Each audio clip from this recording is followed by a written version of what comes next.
Here's Heidi and Frank on 95.5 KLOS and KLOS HD1, Los Angeles. Heidi and Frank show.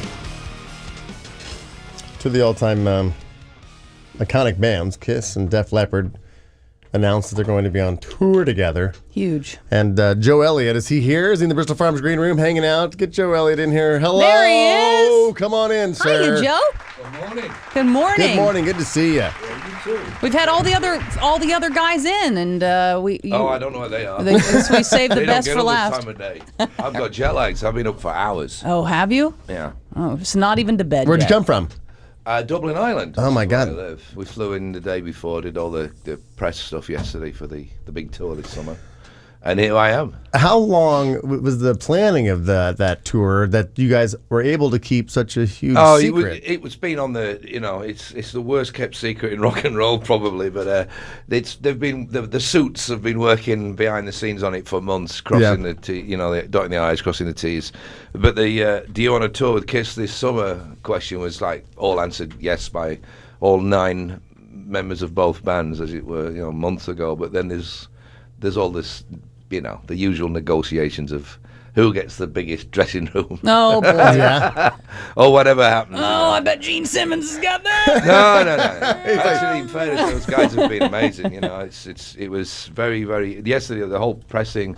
Myself and Rick Savage did a whole kind of load of TV with Gene and Paul, and they were just very graceful people. It was, Yeah, nice guys. it's going to been be in cool. here. It's going to be great. I saw the picture of the press conference where it had they were all in full makeup on the, And we had suits on. and you guys had And we looked That like is awesome. we looked like 4 foot tall. They were just It's like, we gigantic. should have had boxes to stand on. I'm 6'2", and I look like Hard to the guy compete with out those of- platform I heels. look like the little guy off the island.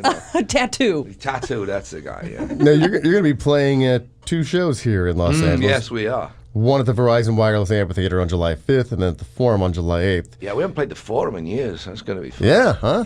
First time we played the Forum, first time we headlined the Forum was on the Pyromania tour. And Brian May was in town and he got up and played, jammed. Really? Yeah, we did. Wow. It's actually on the re-release of the Pyromania album, the bonus disc has got the a live gig, and it's ourselves and Brian May did, we encored with the Travelling Band by Creedence. And it was how great. It awesome. was for us as kids growing up as Queen fans. I remember sitting in the auditorium at soundcheck and watching him soundchecking his guitar. He said, "Can I get up and play with you guys?" We're like, "Are you kidding me?" yeah. And he started playing Photograph. And we're like going, Oh, no. 10 years ago, I was buying Goosebumps. Now I'm Here by Queen, and I never thought in a million years that I'd be getting up on stage with Brian. I never thought in a million years I'd be sitting here with Joe Elliott. I 'cause, know. Me neither. Yeah. He's very overrated. We'd never meet. At 9 in the morning. I had obviously the Union Jack It was, sleeveless. it was very popular. I probably still have it. That's something you just don't throw away. But now it probably look like a halter top on me because I've gained a I little wouldn't put that size. on. Maybe they could since, get you you a could new use it as a dishcloth. exactly. Maybe you could have No. the guys get you a new one.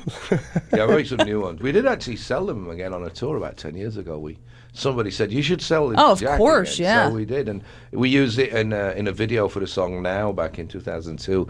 The whole thing about this shirt, somebody found the old leopard shirt in some, second-hand store, and he gets back home, and his sister sees it, and she takes it, and she swaps it out for a backstage pass, and the shirt ends up going round and round, and ends up back with the guy that originally had it. Oh. It's kind of comical. Check it out. It's on YouTube. Happening. You guys just released a deluxe edition of your 1996 classic album Slang, which contains the original 11 album tracks remastered and original rare bonus tracks made up of demos, alternate versions, and mixes. Did you guys have... Well read, sir. Well read. Did you have... I know, that's what I do. Did you have all that stuff sitting in a box someplace? Yeah, You're like, hey, yeah. people want to see this stuff. I or think listen- so. I've often said, when it comes to box sets, if the Who to put something out, and so he said, well, you've got 2 choices. There's a brand new Who song, or there's this undiscovered 1964 song. Which one do you really want to hear? You want to hear the old one, Now, when it says alternate versions, are you talking like pour some Splenda on me, pour some update it. stevia, pour some... Well, You wanna some of update them are it. in Swahili, some of them are in German. No, it's little things. It's just things we'd forgotten ourselves. That might not seem like a big deal, but then I think I buy the box sets of other bands Right. or re-releases, and you just hear one little turn, one little twist, and you go, "Oh my god!" I also like the talk, like when you guys are in a studio and you're talking back and forth to each other, all that stuff normally on a regular CD or In a album. recording session. Yeah, well, It's there's cut- not it's much cut out, talking between. There's no interaction between the band. There's just 38 tracks. There was only 11 on the original album, so there's different lyrics. There's different different choruses for certain songs, and as a music fan, I think it's, you've got to pretend to be on the outside looking in and go, well, how did you react when you heard such and such? I remember when I was a kid, All the Young Dudes came out by Mott the Hoople, and their lyric was, and Wendy's stealing clothes from Marks and Sparks, which is an English term for a shop called Marks and Spencer's. And apparently they had a bit of an issue with it, so they had to go back in and re-record it, and he changed it to Wendy's stealing clothes from unlocked cars. And so there are actually two versions of the song. I think one of them's withdrawn. So as kids, it was the holy grail to try and find the Marks and Sparks version, which eventually turned up on some random collection of, a best of. And when you got it, it was like a big deal. Right. David Bowie did the same thing with a song called John I'm Only Dancing. There's a sax version where he's got him playing saxophone, and there's a version without it.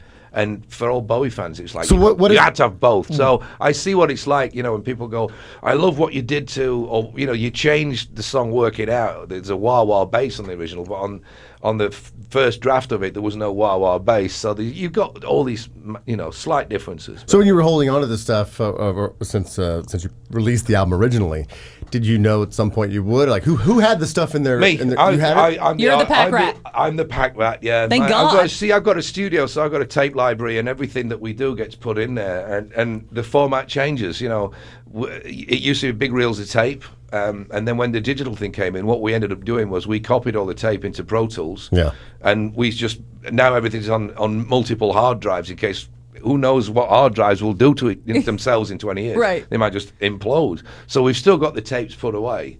Whether they'll survive 20 more Irish winters, I have no idea. So how much more do you have We have a stored loads. away that you could just keep See, releasing every album stuff? that we've done since, I think, 93, we get the ownership back after 15 years.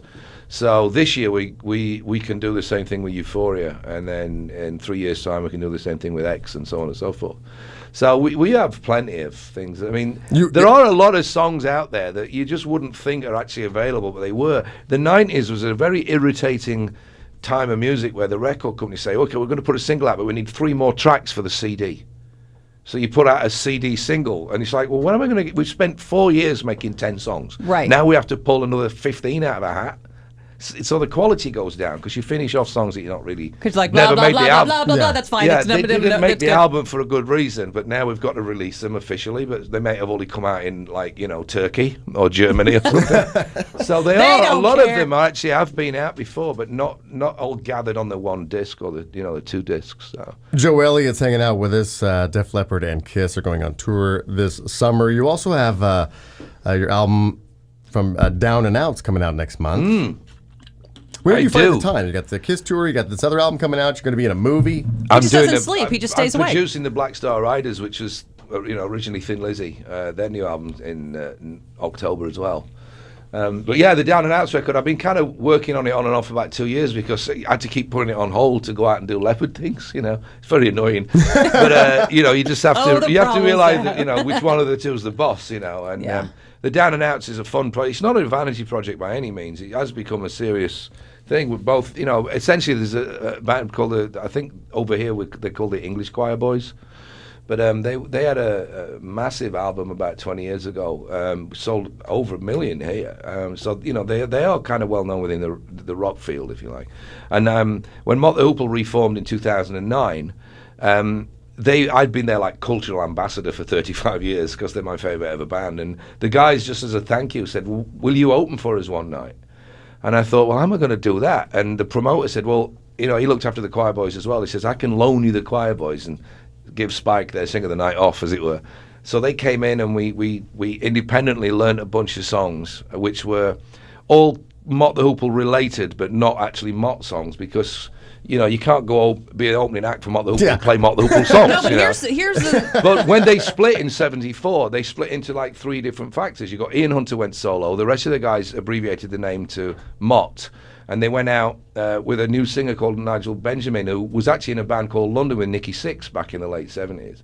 And I did a bunch of songs from the post-Hoople stuff and opened, thinking the fans would love this. If they were Mott the Hoople fans, they probably followed the splinter groups, as it were, after the fact. And this will be a fun thing to do. So it was a 45-minute gig, and that's all it ever was going to be until we went to the bar, and we had kids with tears in their eyes shoving us up against the wall going, you have to make a record. Oh, wow. And it happened to us like 12 times in 15 minutes. So I looked at the guy and said, do you want to make a record? While the songs are still in our DNA, shall we go in and record them? So we did. And we filmed the gig as well. So it came out on DVD. And the first album, I couldn't believe how well it did over here. I had a couple of songs hit that media-based rock chart #1. Well, one of it #1, the one at top 4. So I thought, well, this is fun, and you're just doing songs that are already written, so you're never in that situation where you're going, we need to make the chorus stressed better. Out, It's all done, so it's a kind of a covers project, but great songs. And this time, because we're not opening for Hoople, we could go into their catalogue. So went pretty deep into stuff like Marionette and Violence and Crash Street Kids. None of their hits, just all the How about real the night cool that album you tracks. opened for yourself? Oh, the Dead Flat Bird? Dead Flat Bird. Yeah. That story is so fantastic for people who don't know. Well, there we were. Well, how are we going to do this Vegas thing? And the main headline set, the Hysteria thing, was running about an hour 20, an hour 15. So that's plus stick an encore onto that. You're looking at an hour 25. So this is a good length of time, but there's got to be somebody doing the 45-minute opening set, and we said, well, we'll do it. And pull out the most obscure Leppard songs that, for the last 20 years, because of the internet, we've always had the naysayers, and as we call them, Dorito Boy, the guy that still lives in the basement with his mom, right, that moans and groans about your website, but he's never ever been to, about your set list, but he's never been to a gig. Right. And we thought, you know what, we're going to shut him up. So the first song that we played on night 1 was Good Morning Freedom, which is a B-side of a 33-year-old single called Hello America. And we thought, we went out there, and it ended up on YouTube by midnight. They didn't even know what it was called. I thought, yes, we win, So what the audience say? They were perplexed for 5 or 6 minutes until we'd play something like Wasted or Rock Brigade. But you went out not looking like yourself, obviously. No, we are, Phil wore a shirt, which is very unusual. I was top hat, and I looked like the bastard son of Steven Tyler and Mick Jagger and David Johansen, Scarves hanging off the mic stand, and I was wearing earth colours, which I never wear, and shades and a top hat. And of course, you go into a different persona, so you talk differently. You make fun of me, saying that I wouldn't give them any stage space.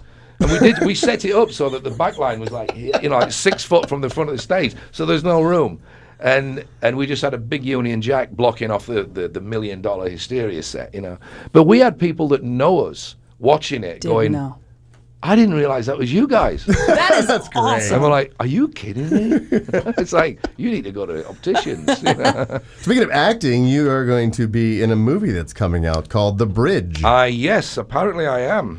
I'm looking forward to collecting my Oscar next year. Oh. I'm going to write my speech after we've done talk, this. Yeah. No.